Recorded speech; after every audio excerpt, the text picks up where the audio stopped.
lancement officiel de Men in Fight, c'est la première émission. Rien de mieux que l'événement Poirier face à Conor McGregor, 3ème édition pour lancer l'émission. Derrière, on va traiter du combat Burns face à Thompson. Et on va traiter d'une question, la question du jour, dans laquelle on va mettre les pieds dans le plat. Et ça va traiter d'un combattant français, Cyril Gane. J'en dis pas plus, restez connectés. On se rejoint dans l'émission, vous allez voir, on a des invités super sympas.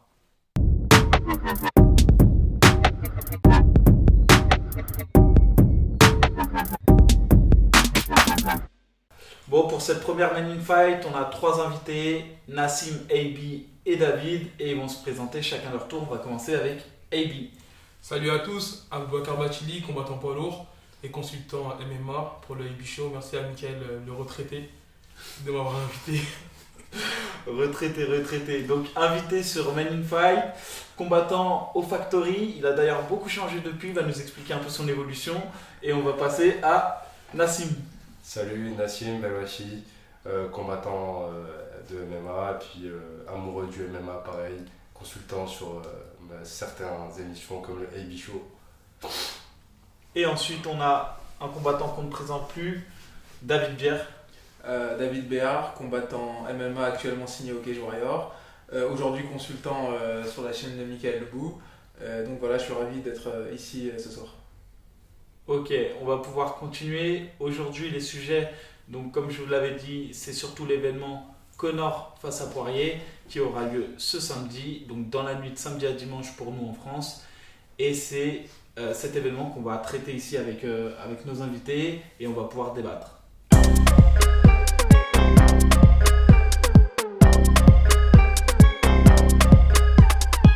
Présentation faite donc de nos chroniqueurs pour ce soir, on va pouvoir partir sur la carte principale qui nous intéresse tous là ici, c'est Conor face à Poirier et on va commencer par le combat Burns face à Thompson et on va laisser AB s'exprimer sur le combat et sur son analyse et ses pronostics.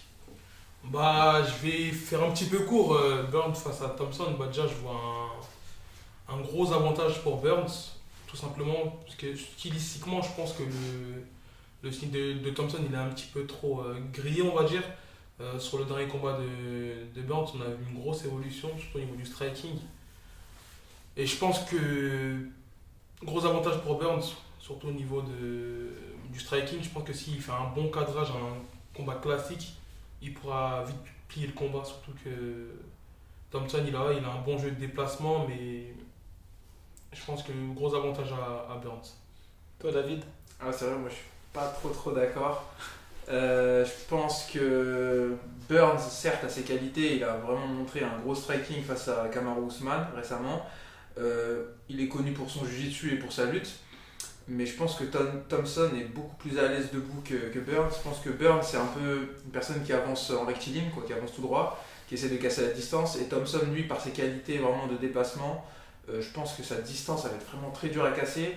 Et je ne vois pas recevoir un cross de Burns ou un takedown très rapidement. D'ailleurs, on l'a vu face à Woodley, c'est pas très facile de le ramener au sol. Donc, je pense pas que ça va être un combat très joli à voir. En tout cas, c'est-à-dire un peu ennuyeux à un moment donné, c'est-à-dire que ça va durer dans la longueur. Mais je pense que Thompson va gagner ce combat à l'UFC 264. Je suis assez d'accord avec David. En fait, je vois Burns comme hyper dangereux parce que hyper explosif et c'est ce qui le rend dangereux en pied-point face à Thompson. Mais en fait, les qualités techniques de Thompson sont largement au-dessus de Burns sur l'aspect pied-point. Et à la rigueur, j'aurais pensé plus que si Burns arrivait à amener au sol Thompson et à bloquer le jeu au sol parce qu'il est très fort au sol, Burns. Et c'est vrai qu'il a une grosse explosivité qui pourra surprendre Thompson. Mais en fait, l'issue du combat, c'est ça reste debout. Je vois Thompson vainqueur à la décision. Et sans oublier que Thompson, c'est vrai que c'est quelqu'un au départ où les combats semblent équilibrés dans les premiers rounds. Mais ensuite, il crée un déficit tout au long du combat qui fait qu'à la fin, ça devient totalement... Enfin, c'est très difficile pour ses adversaires à chaque fois. Donc pour moi, si ça reste debout, je vois un TKO au 4e ou 5e round. Mais je vois Thompson vainqueur sur ce combat. Moi, je suis assez mitigé sur ce fight, je vous avouerai. C'est vrai qu'on a Thompson qui, en termes de striking, si on doit comparer les deux niveaux entre Burns et Thompson est largement au-dessus. Après, on a un Burns qui a évolué grâce à notamment l'endroit où il s'entraîne et à sa team au Sanford MMA géré par Henry Hoof. c'est vrai qu'ils gèrent très bien leur striking, ils évoluent très bien pour des mecs qui savent lutter ou qui sont des tops mondiaux dans le sol. Donc là, c'était le cas de Burns. Mais est-ce que, on va dire, si Burns ne rentre pas dedans la bagarre, s'il touche sur un overhand, il ne peut pas coucher Thompson. On a déjà vu Thompson tomber face à d'autres adversaires sur un one-shot, notamment un jab. Après, Burns, c'est un gars qui, malgré des adversaires qui peuvent gérer la distance, s'il commence à avancer en mode en tank explosivité. et à envoyer, à exploser, tout ça, il peut créer la surprise. Après, s'il vient lutter Thompson, moi je serais surpris de le voir lutter. Je sais pas, sur ses derniers fights, Burns, on le voit plus ou moins essayer de striker plus que lutter ou d'aller au sol. C'est pas mal le cas de certains fighters qui viennent du sol ou de la lutte, ils restent sur le striking. On a notamment Justin Gaethje. Ouais, mais là c'est pas le cas parce que en fait tu peux rester sur la lutte pour contrer la lutte. Enfin, tu peux rester en striking pour contrer un lutteur.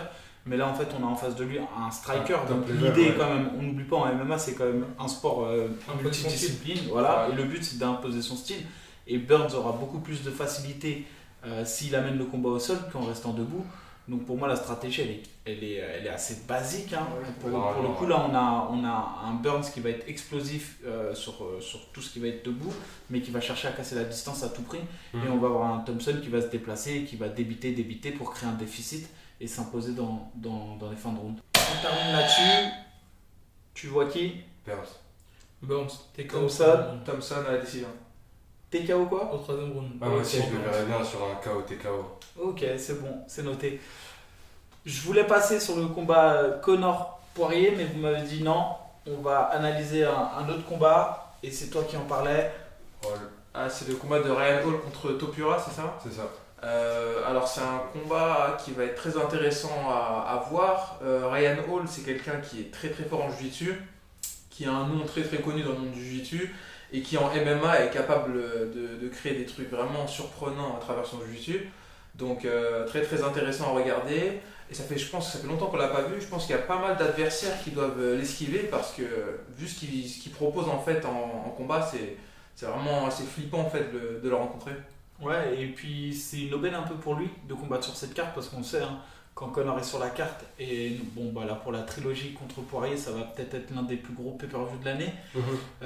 Et au vu de son expérience en MMA, c'est quand même une petite fleur et une aubaine pour lui de se glisser un peu là dans le top 10, top 15. C'est une aubaine, ouais, mais après moi ce que je trouve c'est que c'est un fight qui aurait mérité d'être sur la main carte. Parce que c'est une opposition qui est vraiment intéressante, je trouve, chez les featherweight. Les deux là sont super bons fighters. Perso, je trouve que les deux sont super bons au sol, même debout. Ryan Hall c'est un jiu-jitsuka, mais c'est pas non plus un fighter qui sait pas gérer les autres domaines de prédilection du MMA. Après, je pense que je mets un petit avantage quand même à Ryan Hall, puisque c'est vraiment un top level au sol. Je pense qu'il pourrait finir le fight, qu'il a les armes pour finir la fight. Après, on ne sait jamais, il a un adversaire face à lui, cet Espagnol, Topuria, qui est vraiment très bon. On a pu le voir dans les précédents fights. Il sait gérer son fight dans tous les domaines. Il se laisse pas aller. Pour être honnête, je vois même pas, je vois pas bien qui est l'Espagnol, j'arrive pas à savoir le nombre de fois. Même, je ne connais même pas leur ranking en fait dans le classement. En fait, c'est un combattant qui vient du Brave, qui a fait ses armes là-bas, qui a montré de très belles choses. Il s'est fait recruter par l'UFC juste après. Et je pense qu'il a fait 2 combats, 2 victoires à l'UFC, et face à des personnes qui sont pas des tops, mais qui sont présents et qui ont des gros. C'est ça, c'est des gros prospects. Exactement. Ça, mais tu vois, ça mérite pas une main carte. Bah, ça mérite pas une main carte, mais en fait, quand je vois ce qu'il y a sur la main carte, c'est ça le problème. C'est que je me dis que ce fight en vaut plus que, par exemple, comment s'appelle le poids lourd qui boit toujours sa bière dans ses chaussures. Greg, tu vois ça? Ouais, tu vois ça. Exactement. Donc tu vois, je me dis que ce mais fight mérite plus les d'être combats poids lourds dans le MMA, ça a toujours été quand même extrêmement vendeur. Parce qu'on sait, c'est ça, exactement, c'est qu'on sait que ça se sanctionne bien souvent par des KO. Mais celui-là va être éclaté. Ouais, bon après, je pense que quand même ça va se sanctionner par un KO. Peut-être, ouais. Mais je pense que c'est pour ça qu'on laisse. Et maintenant, il y a aussi un autre quota qui est souvent pratiquement presque obligatoire. On a l'impression à l'UFC, c'est qu'il faut pratiquement tout le temps un combat féminin. Et on sait que les KT féminines, elles sont pas aussi relevées que le niveau masculin. Et parfois, c'est vrai qu'on a des combats qui sont en main carte et qui mériteraient pas forcément de l'être. Ouais. On finit sur ce combat. Pronostic. Ryan Hall, soumission. Idem. Bah, idem. Ryan. Pas de risque pour personne. Et enfin, pour l'événement, Gros événement. le gros event de cette année et qui va venir finir un peu le combat qui a commencé cette année en plus. C'était Ouais, au mois de c'était en janvier. janvier, ouais. Poirier et Connor, qui pour moi, sans surprise, où on a vu Dustin Poirier s'imposer. Bon, il l'a quand même fait avec la manière. Je ne m'attendais pas à ce que ce soit aussi simple. Enfin, simple. Aussi C'était quand même spectaculaire, on va dire. Ça plutôt. dépend. Ça un dépend. deuxième round comme ça, ouais, spectaculaire. Et donc, trilogie, combat qui, à mon avis, donnera lieu à un title shot en plus dans la foulée, et qui sera le main event donc, de cette UFC 264.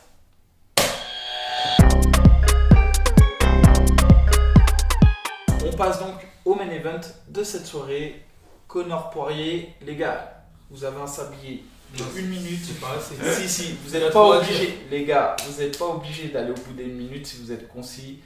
Dans ces 1 minute, c'est simple. Analyse de l'un, de l'autre, point fort, point faible, enfin peu importe. Et il faut le pronostic.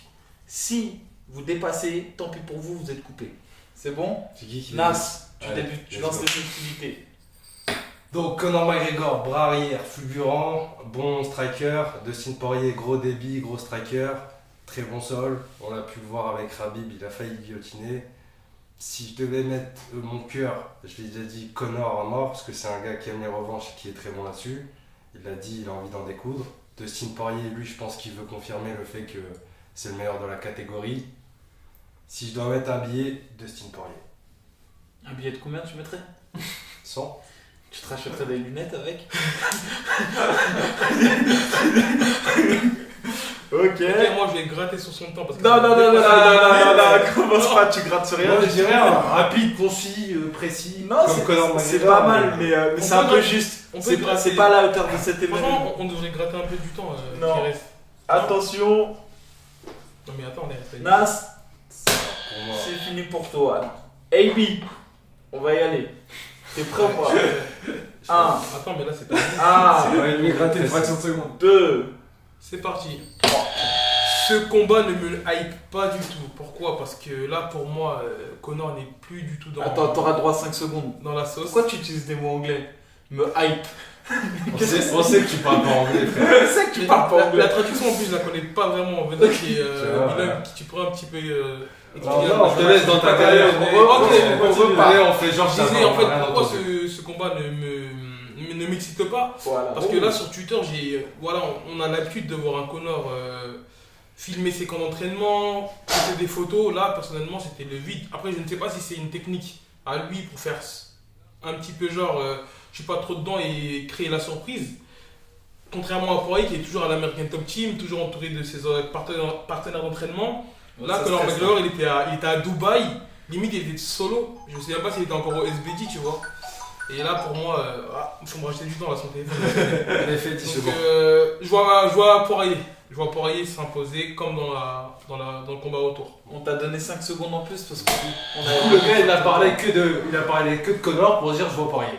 C'est vrai que c'est assez étonnant. C'est assez logique. Non, en vrai, c'est pas assez limite. Non, mais on voit les problèmes de synthèse là. On voit ceux qui ont arrêté l'école en Ouais, quatrième. qu'il y avait l'anglais qui On perturbait voit un que ceux qui peu. ont arrêté l'école en quatrième, c'est compliqué pour eux. Attention, David, go. Ok, moi sur ce combat, alors je vais donner la prédiction tout de suite, je vois Conor gagner le combat. Pourquoi je le vois gagner? Parce que si je regarde ce qui s'est passé pendant le deuxième combat, on voit qu'il est hyper dangereux. Il est hyper précis, il a un timing de fou, un coup d'œil incroyable. Donc il a montré au premier round, il était limite capable de le coucher. Après certes, la stratégie de Poirier a marché, les calf kicks ont été très fonctionnels, ont été efficients. Les takedowns pour l'épuiser un peu ont été très efficaces aussi. Mais maintenant Conor le sait, Conor est prêt. Je pense que ce que tu disais, AB, sur le fait qu'il n'est pas trop sur le réseau, etc., je pense qu'au contraire c'est une bonne chose. Il a essayé de se recentrer sur lui, sur son camp d'entraînement, et donc d'adapter encore mieux son style pour pouvoir éliminer Poirier, et je pense qu'il va le faire avec la manière. Donc je pense KO de Conor au deuxième round. Et je précise qu'il y a une vidéo qui a fuité, qu'il était en boîte de nuit en plein camp d'entraînement. Sur Twitter. C'est fini. C'est pas mal. J'aime ce genre d'information. C'est à mon tour. En plus, vous avez dit des choses intéressantes. Je vais pouvoir faire une Enfin, petite ouais. synthèse. Bon, je suis entièrement d'accord avec David sur le fait que Connor, qui ne se filme pas, qui ne soit pas à fond sur ses vidéos et sa communication, ça ne peut être qu'une bonne chose pour lui parce qu'à mon avis, il s'est à un moment donné totalement perdu dans ça. Et tout le temps que tu passes avec les médias et tout, c'est du temps que tu ne passes pas à l'entraînement. Et le temps que tu perds, tu le rattrapes jamais. Donc ça, c'est la base. On a un Dustin qui est hyper confiant puisqu'il revient d'un combat de fou. La première défaite qu'il a eue face à Connor, c'était pour moi dans une autre époque. Depuis, il a gagné au moins 5 anciens champions de la KT ou même il a pris Holloway. Effectivement, il a perdu contre Khabib, mais qui n'a pas perdu contre Khabib?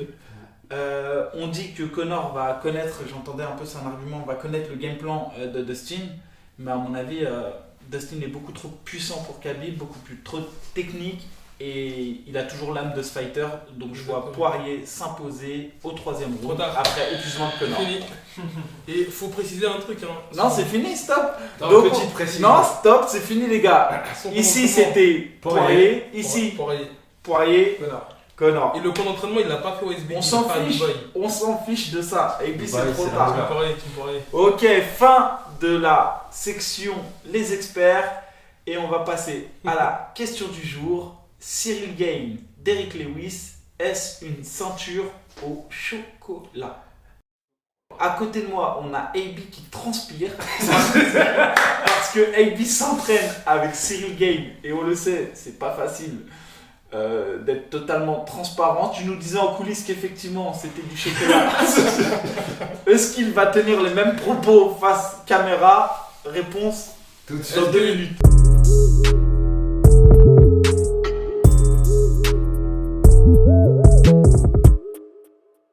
Ok, les gars, question du jour, j'y reviens. Cyril Gane, Derrick Lewis, est-ce une ceinture au chocolat? On laisse la parole à AB parce que je pense qu'il a beaucoup de choses à dire et qu'il mérite d'avoir la parole étant donné que c'est le partenaire d'entraînement de Cyril Gane. Ceinture en chocolat, non, je dirais pas une ceinture en chocolat. Pourquoi? Parce que, en fait, tout simplement, Cyril Gane, il mérite ce statut-là, on regarde d'avoir un title shot, peut-être pas intérimaire, parce que c'est vrai que c'est un petit peu une injustice pour Ngannou. Après, je comprends pourquoi l'UFC a fait ce titre intérimaire, parce que je pense déjà c'est pour faire monter la sauce, parce que là on a déjà vu des images de quelques sparring entre Ngannou et Cyril postées sur les réseaux et faire pas mal de vues. Donc je pense que vraiment l'UFC ont voulu faire monter la sauce entre cet affrontement qu'il y aura si Cyril Gane s'empare de la ceinture intérimaire face à Derrick Lewis. Donc je pense que c'est un coup monté. Surtout qu'on sait qu'Ngannou n'a pas des bons rapports à cause de ses négociations avec l'UFC. Et après, ça reste une petite injustice pour Ngannou. Parce que ça fait à peine 3 mois qu'il a gagné la ceinture. Il a été au Cameroun, il a été accueilli comme un héros. Voilà, c'était, je crois, le premier ou l'un des premiers champions africains. Déjà, il me semble qu'après avoir gagné une ceinture, personne ne l'a défendu dans les 3 mois. Effectivement, mais apparemment, l'UFC lui a dit d'être prêt pour juin pour Derrick Lewis. Il a refusé, ils l'ont proposé août, il a refusé. Il avait dit qu'il était prêt qu'en septembre. Ces informations, elles sortent d'où? Elles sortent sur Twitter. Ah, c'est sur Twitter, pardon. Bien sûr. Okay, non, je pensais qu'on avait C'est le cousin de son clone qui lui a dit, t'as vu? Non, mais je pensais qu'il avait des exclusivités. Est-ce que, déjà, il y a juste une question que je te pose, après on va répondre à cette question. Est-ce que, au Factory, moi j'ai tourné avec Francis Ngannou, David a été le partenaire de Francis Ngannou, il a d'ailleurs même fait un peu la prépa de Francis. Toi, tu l'as côtoyé. Certains, donc au Factory des anciens, ont pu côtoyer et Francis Ngannou, et par exemple je pense à Rizlan qui a de très bons rapports avec lui, etc. et Cyril Gane. Donc comme Taylor, Damien Lapillus, Mehdi aussi, Tonton. Comment il se positionne sur ce probable fight? Est-ce qu'il supporte Très honnêtement, Cyril non, ou Francis? j'en ai pas encore parlé. Après, moi, je pourrais te donner mon... Ah, mais vas-y, ça va, il commence. Non, vas-y. Non, sur ma parole, j'en ai pas parlé. Vas-y, sors. T'inquiète. J'en ai pas parlé. Lopez, tu le vires pas. Tu le vires pas. S'il dit la vérité, tu le vires pas. Non, très honnêtement. Non, je sens que t'as un peu des frissons. Dis-moi. Vas-y, qu'est-ce qu'il y a? J'ai l'air de transpirer. Enlève ton pull, t'as chaud. Non, très honnêtement, j'en avais parlé avec Taylor. Se positionner, non, ce serait. Non, ils ne se sont pas vraiment positionnés, mais après, bien sûr qu'ils sont. Je pense que si demain il y a un probable combat entre les deux, logiquement ils supporteront Cyril Gann. C'est bon, on te décharge un peu, tu peux respirer. David, sur cette question, t'en penses quoi? Bah, j'ai pas envie d'être dur en disant ceinture au chocolat, mais je dirais ceinture sauce chocolat, parce que Dana White essaie vraiment de monter la sauce sur le combat. Comme a dit AB, je pense que c'est vraiment du business. Il essaie de monter un peu le clash Francis-Cyril pour avoir vraiment un combat phénoménal qui pourrait peut-être même avoir lieu à l'UFC Paris. Ouais.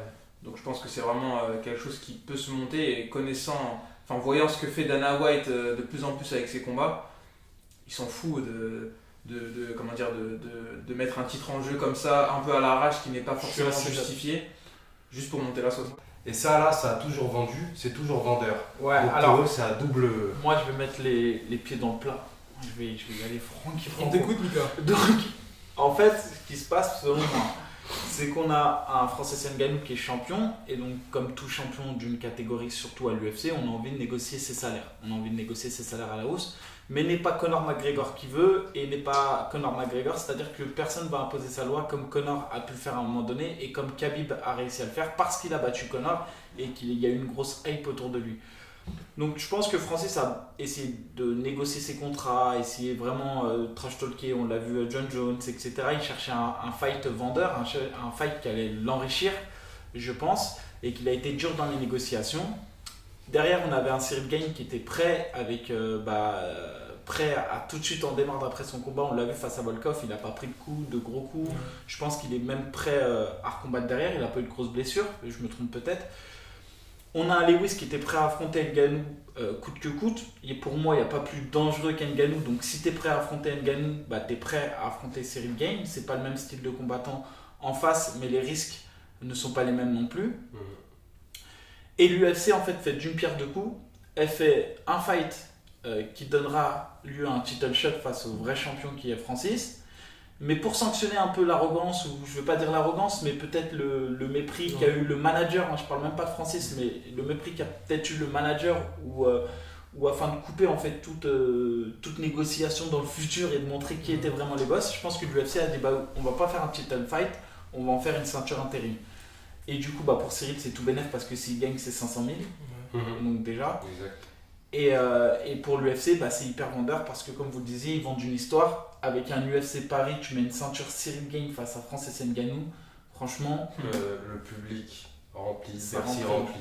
Et c'est pour ça que je me pose la question juste comment. Enfin, je pense que là, personne ne le parle et en plus, il faut prendre combat par combat. Donc, il y a Derrick Lewis qui est loin d'être une facilité et une évidence.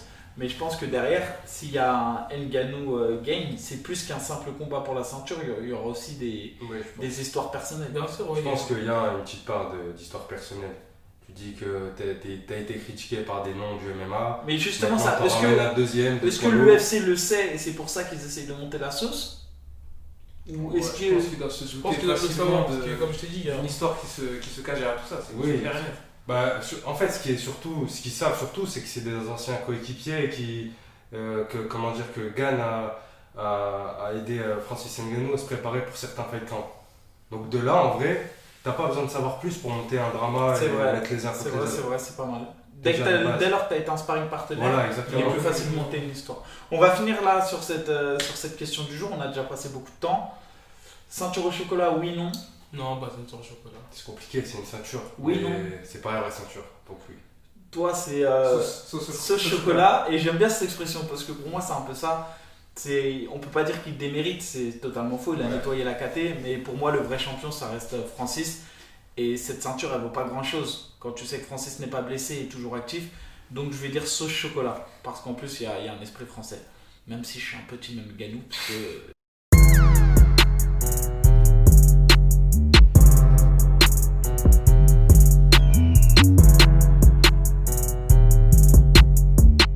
Là, il n'y a pas la séquence cette semaine, mais sur les prochaines émissions, on va faire une séquence qu'on appelle le défi. Le défi, c'est simple, c'est un défi qui date d'il y a à peu près 3 mois. Il est hyper simple, 100 mètres sprint, AB contre moi. Je l'avais défié il y a fort longtemps, en fait, voilà, ils sont entraînés. Là, je l'apprends en même temps que vous. Là. Je me suis fait opérer du genou, je pouvais pas, j'étais boiteux. Là, je récupère à peine, je peux enfin marcher. Mais voilà, je lui ai proposé là, de le faire pour cette émission. Il m'a dit qu'il n'était pas prêt, il a besoin de reprendre du cardio.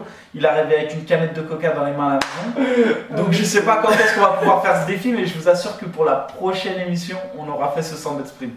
Ok, défi accepté, nickel. Dans l'attente de la préparation physique d'AB qui risque de durer assez longtemps, on va vous envoyer un tuto, une technique spéciale que David a pu placer lors de son dernier combat au Cage Warrior. On vous laisse visionner et savourer et on revient très vite.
Pour cette édition.